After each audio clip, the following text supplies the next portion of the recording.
Hello, everybody. Welcome back to Mark's Beer Reviews. That guy's Lawrence. Lawrence is from twistedhops.co.uk. And he has been one of the lucky distributors to get his hands on this bad boy. I'm sure you all know it by now. It's Verdant Putty. It's the most anticipated beer of every year since when? Every year. It's 5 years. 2017. Yeah, it was first released. So was it a battle to get it, or did you? You would not believe the story. It was so painful getting it. I had one distributor who emailed me, and they said Putty is coming. Respond just to reserve your case. It's one case per customer. That same day, I went, yeah, I'll take a case, please. It was like sold out, gone. I was like, oh, well, that was great. So then I just had to look elsewhere. And fortunately, I found a couple of other guys that they came through. So excellent. Got there in time. But yeah, because a lot of places sold out of this, didn't they? A lot of the places. I mean, you must be one of a handful of people left to have it, and you've only got literally a couple of cans. Yeah. Well, one case, 24 cans just for Twisted Hops. They don't make a very big brew of it. In fact, this year in particular, they made a smaller brew than normal because of the potential restrictions and COVID causing in the industry. So they didn't do the full brew either. So they kegged a lot of it as well, didn't they? They did. Yeah. Yeah. So it obviously leaves you guys with even less. Yeah, absolutely. So right, Lawrence is just going to give you a quick run through of twistedhops.co.uk. And yeah, go for it, Lawrence. Okay. Well, my name's Lawrence. I run twistedhops.co.uk, an online craft beer shop that's based in South Norfolk. But we're online and we've got nationwide distribution, so we can easily get any beer shipped out wherever you are. We started it about a year ago now, during the first lockdown, and it was a bit more of a locally focused business at that point, where we noticed that because all the pubs and clubs were shut, our local breweries, they weren't able to get the beer out to the customers, so and the brewing industry is a hard industry to break anyway. They're very low margins. Breweries are just run by passionate people who love beer, and they don't make a lot of money. It's a lot of hard work, but you love beer, so you just kind of do it. So we recognized that it was really tough, more than normal during that first lockdown, and so we wanted to support our immediate local East Anglian breweries. So we started a bottle shop, which is Twisted Hops, and with a focus to solely promote East Anglian breweries and to help them get their beer out. So we were acting as their distribution partners. So, but over the past 12 months, we've had to do what businesses do and diversify a little bit, and it changed. It's the first business which we've ever run, so it's been a huge learning curve as well, but really exciting. And now that we're offering beers from further afield, so yesterday we got new stock in from the likes of Verdant and Arbor Ales and the Colonel. So we offer a bit more than just East Anglian beer now. Yeah, because we're in a really good area for brewing, aren't we? I moved up from Kent, obviously the home of the British hop and what have you, and it was only when I started to get the beer together for the beer festival back in 2019 in Harleston, and I just sort of searched I googled breweries in Norfolk, and it was just like boom, exploded. And then I could just concentrate the search down. Every time I concentrated it down, there was another 2 or 3 that popped up.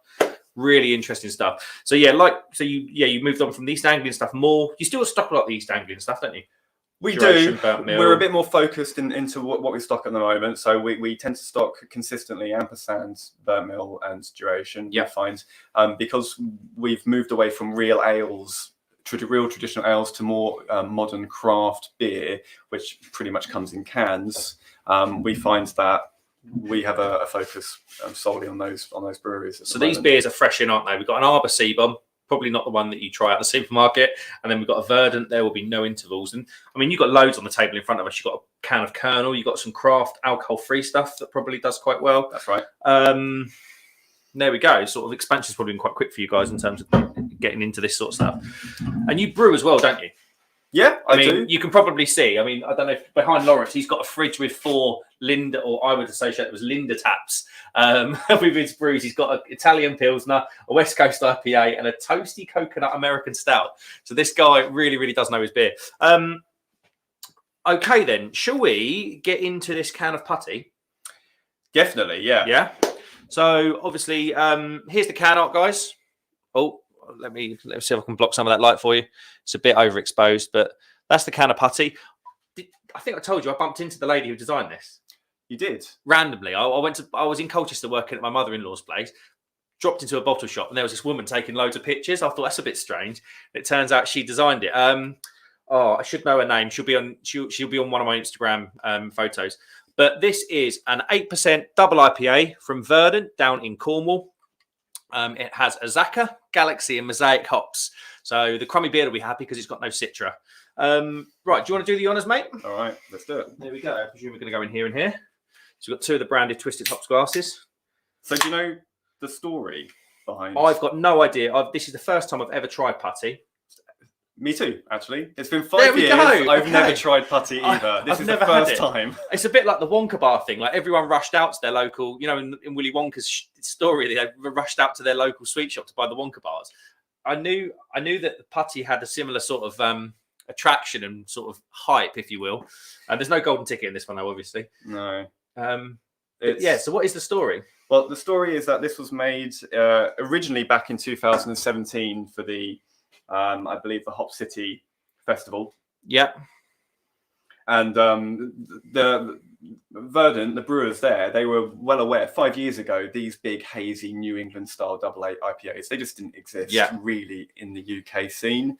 But the American craft beer scene is generally a few years ahead of where we are in the UK. Okay, so globally, you look to America to see where the trends are almost going, because typically the UK and other countries, they follow suit. Yeah, okay. So 5 years ago, no hazy big boy New England double IPAs existed really in the UK craft beer market. But the brewers at Verdant were well aware of what was happening over in the States. Right. And they were watching the likes of Treehouse, Trillium, Other Half, those guys, because they were setting the benchmark for what a high alcohol volume, hazy New England style beer is like.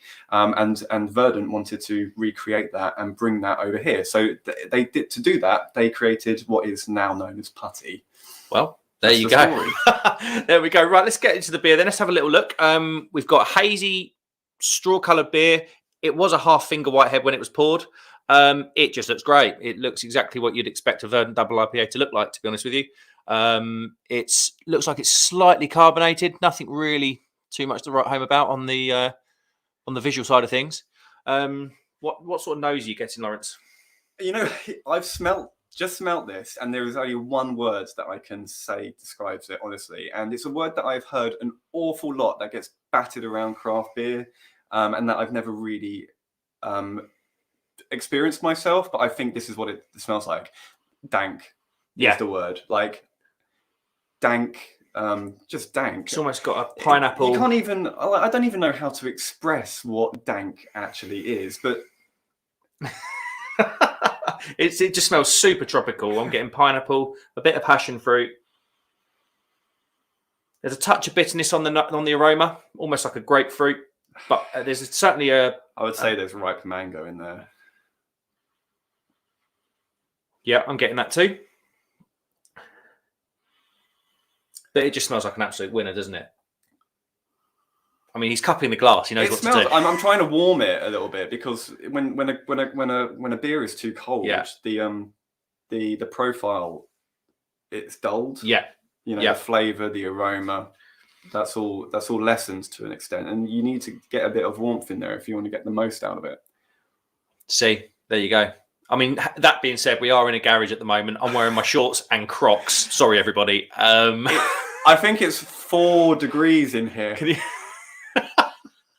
There's definitely some breath going on. But right, Lawrence. Right. Shall we go in? Cheers. Cheers, everybody. Cheers, guys.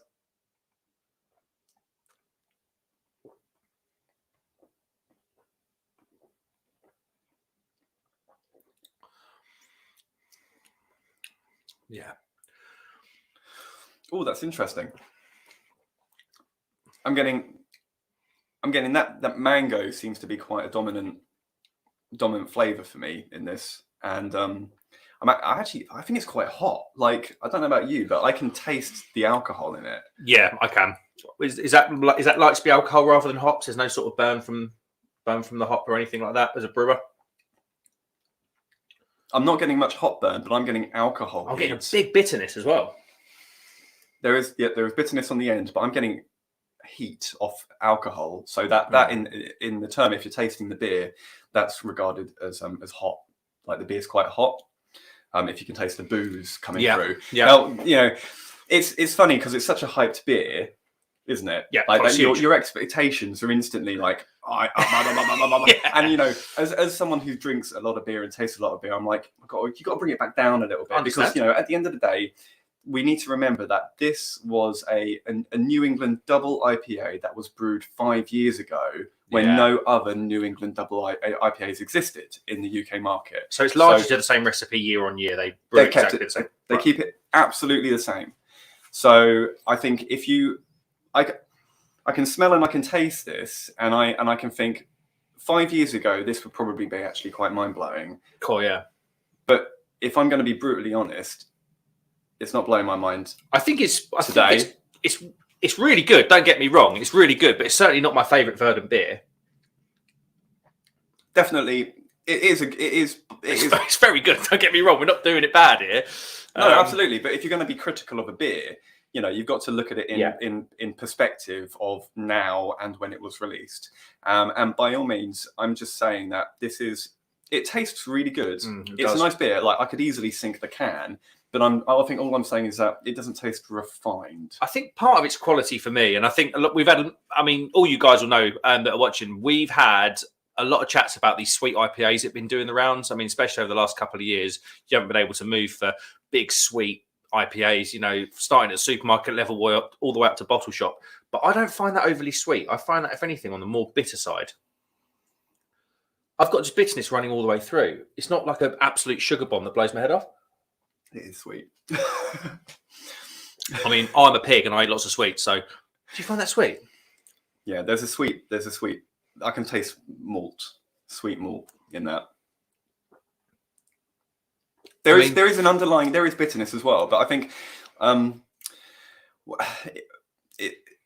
if you understand how a beer is layered in terms of the ingredients and what it brings to the flavor profile, because I brew beer, I suppose it's a bit easier for me to understand where you don't say the malt flavor sits amongst the hops, so to speak. But for me, I can definitely taste sweetness from the malt. But it's not. I'm comparing it to things like, Northern Monk Transient, for instance. That's a really good supermarket double dry hop IPA at 7%. That is just a sugar bomb. It almost tastes like they've put sugar in the brew. It's that bad. But that is not an overly sweet IPA to me. No, this would be brewed with nothing but malt and hops, water and yeast. They're not going to mess about, are they, Verdant? No. And oats. Okay, that's New England. There we go. So the oats and the wheat will be there to add the proteins, give it body, add the haze, and increase the mouthfeel. Well, there we go. I quite enjoyed that. Right then, so there's literally a couple of cans left on your website, isn't there? Yeah. So I was starting at the pre-orders for the case of putty that I had about a week ago, and in that time they've all sold out, but 2 cans. Now, I delisted putty from the website just to keep those 2 cans, and I thought we could hold it back for tonight. Yeah. So during this feed, I'll reactivate the product on the website so that they will become available and come back in stock, so that if anybody watching wanted to place an order and they wanted putty, now's your window. But there's only 2 cans, okay? So you got to be quick. Now, there are some conditions when you place an order. The first one is that we're a bottle shop. Margins are tight. Do your best to support us. Please don't buy just putty. There's a minimum order of at least £20, but if you can do more, winner. And then you'll be able to check out properly. And then there's also a discount code which I've given Mark going across the screen right now, which is MBR10. Absolutely. So shop away. and then use MBR10 when you check out, and that will give you an additional 10% off your order. Now, Twisted Hops, we're fortunate that we run this business out of our house. We're a small business that's starting from the ground up, so we don't have those additional costs like commercial costs like rent, stuff like that. So I find that I've priced the beers really competitively versus other bottle shops that are out there at the moment. And due to having new stock in like Arbor and Verdant in now, I'm hoping that we can start to be offering a very like-for-like range as other bottle shops too. So check out, guys, go to www.twistedhops.co.uk. Take a look at what we've got. I will tell you what, I'm going to take my phone out now and I'll activate Putty on the website. And then I will tell you in just a second when it's live. And this beer only is brewed once a year. So absolutely. If you don't get it now, you've got to wait another year, guys. Okay, I've clicked activate. If you go to our website, it should be there, hopefully on the front page. You do your thing, guys. And don't forget the code MBR10, which will get you 10% off when your basket's over 30 quid. Absolutely. I thought that was a fantastic beer. Rating out of 5. Like you say, I think you can. It's definitely it's a very good beer, but it's certainly not my personal Verdant favourite. Equally, that's a 4.5 out of 5 for me. I really enjoyed that. I just think it's, having tasted other Verdant beers, I think they're just a little bit. That's just a little bit below the 5. What about you? If you were to rate it, we do it out of 5 because I'm Untapped. Does Untapped let you do 4.25s? I believe it does. I'm going to give it 4.25. There we go. It's a very good beer. There's no doubt about it. It's strong. It's a great beer, and it's worth trying at the time when Verdant released it. Absolutely. And I can't believe it's taken me 5 years to run a shop in order to get hold of the damn thing. You know. I remember speaking to you last year, about this time last year, and you were telling me that you'd missed out on the putty. You were telling me that. Yeah, I did. So I'm not surprised to see you have it, and I know you would have worked hard to get it. Right, everybody, we're going to wrap that up there. Firstly, thanks very much for having me. Oh no, we're not actually. I'll tell you what, we're going to give you a little tour of what you can see in the background. So, as we got fermentation. Is that fermentation vessel? You know the score. You're not more than me. Yeah, that's a pressure, an all-in-one pressure fermentation vessel. So this is essentially, as a home brewer, you can brew beer on a really small scale. It's like a submarine. It's like the old submarine helmet thing. Absolutely. Yeah. You can ferment and serve and condition all in that one vessel. It's very cool. And then behind Mark, let's move you around, guys. We're just going to do a bit of a tour now. Behind Mark, we've got the home brewery. Here we go. So this is what an obsession looks like. This is basically a replica of a full-size brewery. Hot liquor tank, mash tun, and kettle. And this is what I make prototype beers on at the moment. And you don't mess about, do you? I mean, I don't know if you can see on the fridge, guys, but just behind Lawrence, he's got Italian Pilsner. Oh, it's all going Pete's on now. I think I might have just come up. Uh-oh.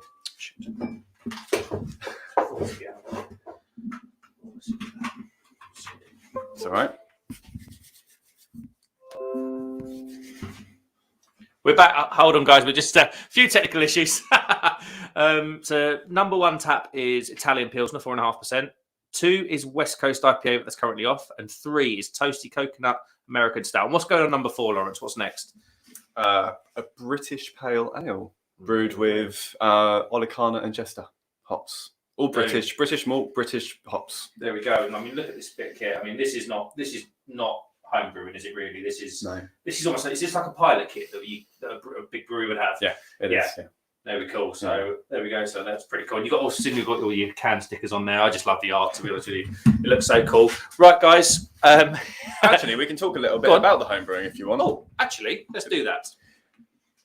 So part of Twisted Hops, we started Twisted Hops to not just be a bottle shop. I'm a brewer, so the last thing I want to do is to just resell other people's beer that people make. It's not where my passion lies. It's not where my interest lies. But I do like to support breweries. We brew beer at the end of the day, and we want to educate. So we want to be a bottle shop that supplies great tasting beer, that teaches education about what it is you're drinking, what you should be expecting in terms of your senses, so the aroma and the mouthfeel and the flavour.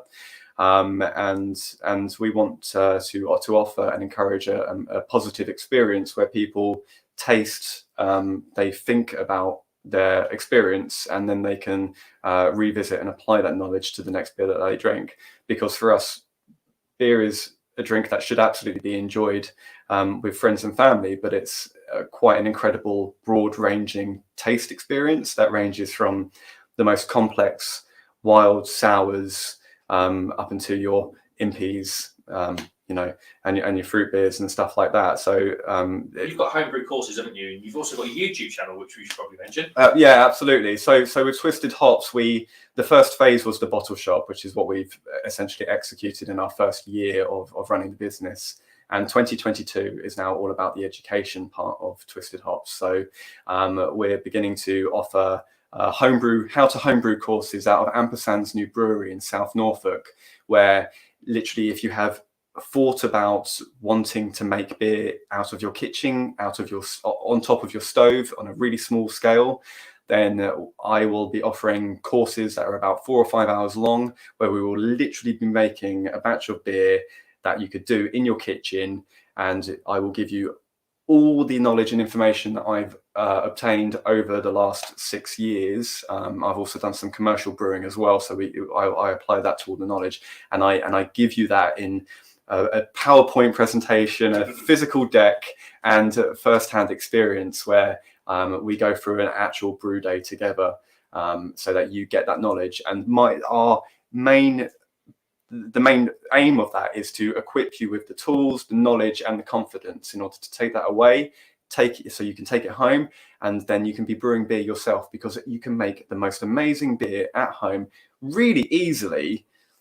It takes a lot to mess up beer, really does, and you'll be surprised at just how easy it is. And then hopefully you'll get a hobby, an interest, a new passion, and a new appreciation for beer. Might end up like this. Yeah, it goes too far. It goes too far. I've taken it too far. You do not want to let it go this bad. But it's all about just trying to help people get a much deeper understanding for the beer that they're drinking, and to let you experience where it actually comes from as well. So your YouTube channel is Ferment and Rise. Yeah, I run a YouTube channel called Ferment and Rise, where I share some brewing videos of what I've been doing on the kit here, for those who are interested. There we go. Right, guys. Sorry about the disconnection. You should see the state of what I've got here. Lawrence, thank you for having us, mate. Thank you very much. And yeah, that first experience of putty, pretty damn enjoyable, I would say. Like Lawrence says, head over to Twisted Hops, support someone local, or local, local depends, but small is the main thing. Support small business, and get your hands on one of the last remaining cans of putty on the retailer's shelves at the moment. Right. Cheers, everybody. Thanks for watching, and I'll see you very soon.